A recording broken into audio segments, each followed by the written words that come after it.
concernant la formation des États-Unis, ok. Déjà, la première des choses, c'est que en vrai de vrai, la formation américaine à proprement parler n'existe pas. Pourquoi? En fait, aux États-Unis, comment ça se passe la formation? Chacun forme comme il veut. En fait, c'est pas comme la France. La France, par exemple, ok, pour devenir coach en France, il faut que tu passes par le système fédéral. Il faut que tu ailles faire des diplômes, tu ailles passer des diplômes. On va te former d'une certaine manière. On va dire c'est comme ça, c'est comme ça. Tu vas suivre une formation. Ok, pour devenir coach, tu vas devenir une formation. On va te dire c'est comme ça qu'on forme les joueurs chez nous. C'est comme ça, c'est comme ça, c'est comme ça, c'est comme ça, c'est comme ça. C'est comme ça que ça se passe en France pour la formation. Aux États-Unis, c'est complètement différent. Parce que déjà, de une, aux États-Unis, tu n'as pas besoin de diplôme pour coacher. Tu n'as pas besoin de diplôme pour coacher. N'importe qui peut ouvrir une école. N'importe qui, une prep school, pardon. N'importe qui peut ouvrir un programme AU. N'importe qui peut coacher. N'importe qui peut coacher une équipe high school. Donc déjà, il n'y a pas quelqu'un qui te contrôle, qui va te dire tu dois coacher comme ça. Tu vois le coach de IMG, il ne coach pas pareil que le coach de Montverde. Tu vois en D1, c'est pas pareil qu'en NBA. Tu vois, par exemple, c'est pour ça que le game NCAA est complètement différent du game NBA. Parce que déjà, il n'y a pas un système qui va dire tout le monde doit coacher de cette manière-là, tout le monde doit se former de cette manière, on doit former les joueurs de cette manière-là, on doit faire ci, on doit faire ça.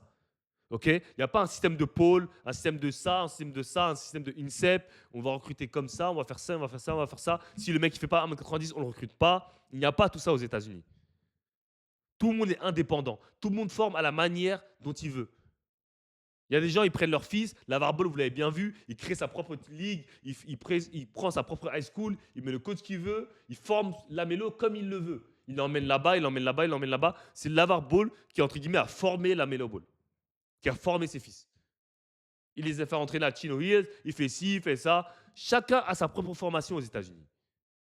Ça n'a rien à voir. En France, tu es obligé de passer par le système. Tu es obligé de passer par le système. Tu ne peux pas réussir sans être dans le système. Tu ne peux pas dire non, moi je joue pas en club, je fais ce que je veux, je m'entraîne de mon côté, je fais ici, je fais ça. Tout est contrôlé en France. La formation est contrôlée de A à Z en France. Là, ça, c'est la plus grosse différence entre les États-Unis et la France. Là-bas, c'est beaucoup plus libre.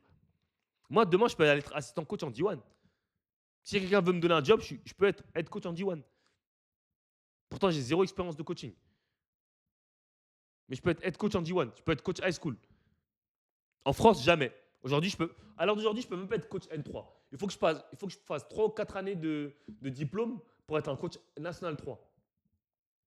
Vous vous rendez compte, hein? Pour un niveau amateur, il faut que je fasse des diplômes. Il faut que je sois formé. Il faut que je fasse ci, il faut que je fasse ça. Donc déjà, c'est complètement différent déjà le système américain et le système français. Ok. Ça n'a rien à voir. Mais vraiment rien à voir. Et moi, je veux bien admettre, enfin, le point de Michael, je n'arrive pas à dire son truc, il reste valable, hein. Tu peux dire que c'est parce qu'ils sont plus qui forment mieux. C'est pas grave. Mais moi, j'ai envie de te dire, la quantité ne définit pas la qualité. C'est pas parce que vous êtes plus que vous allez être meilleur. Ça veut rien dire du tout, ça. C'est pas parce que vous êtes plus que vous allez mieux former.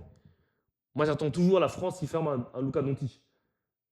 J'attends toujours la France forme un Nikola Jokic. Ok. Et je ne demande pas des masses, hein. Je demande juste un. Formez juste un meneur scoreur en NBA qui n'est pas américain, parce que Tony Parker est américain. Formez juste un meneur qui arrive en NBA, qui arrive en rookie, qui arrive à mettre 18 points de moyenne. Juste un mec, un meneur. Parce que c'est facile de former des arrières de grande taille, enfin des ailiers de grande taille qui sont la plupart draftés sur le physique d'abord, avant d'être draftés sur le jeu. Mais former un mec qui est fort, qui arrive première année rookie, qui bousille. Si vous arrivez à faire ça, je dirais, ah, la formation française, franchement, je veux dire, propre. Parce que, soyons honnêtes, à l'heure d'aujourd'hui, tous nos prospects, ils s'enfuient. Ousmane Dieng, il est parti finir sa formation à Ulm. Kylian Hayes, Ousmane Dieng en NBL. Kylian Hayes à Ulm. Euh, comment il s'appelle le dernier qui s'est fait drafter là Johan Berenger en Lituanie. Tout le monde s'expatrie. Tout le monde s'expatrie.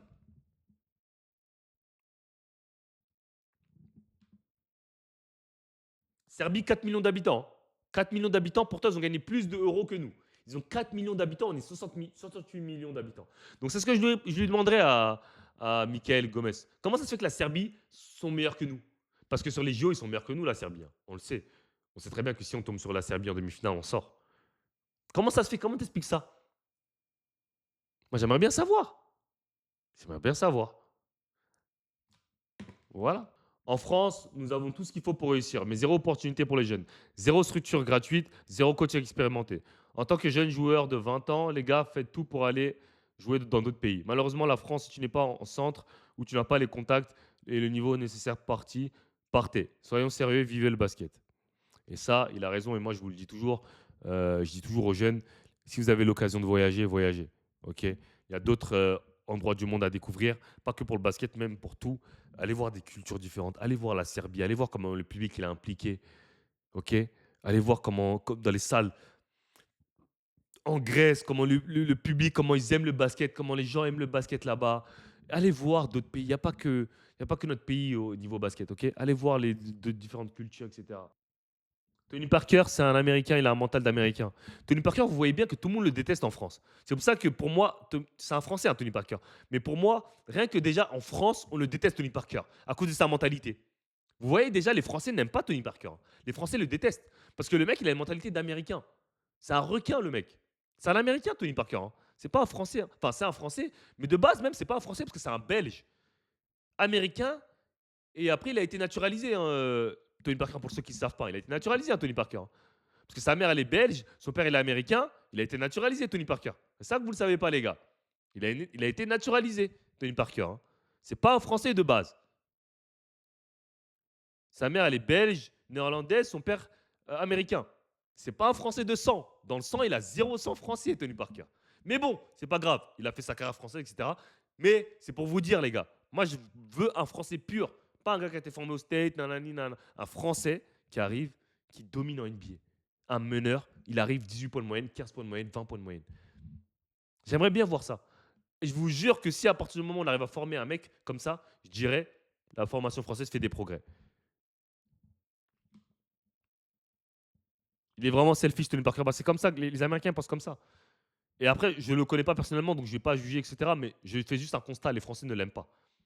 En fait, je ne parle pas du nombre de joueurs produits. Je parle de la qualité des joueurs. De la qualité des joueurs. C'est ça qu'il faut voir, en fait. Ce n'est pas le nombre de joueurs. C'est la qualité. Moi, je ne vois pas de Cooper Flag à 18 ans en France. Je ne vois pas de mec qui arrive à 18 ans qui soit aussi près que Cooper Flag. Quand je compare Noah Sengue, Cooper Flag, mais j'ai l'impression qu'il y a des mondes d'écart. Il y a des mondes d'écart. Pourtant, ils ont tous les deux 18 ans. Je vois Michael Brown face à l'homme meneur en U19. Il a un an de manque, eux tous, mais il les a tués. Je vois des mondes d'écart. Je vois un mec qui peut pull-up. Je vois un mec qui met moulin. Je vois un mec qui drive, qui rentre dans le trafic, qui fait des passes d'ess. Je vois un mec qui est trop fort par rapport aux autres. Genre, le gap au niveau des skills, il est énorme. Il est énorme.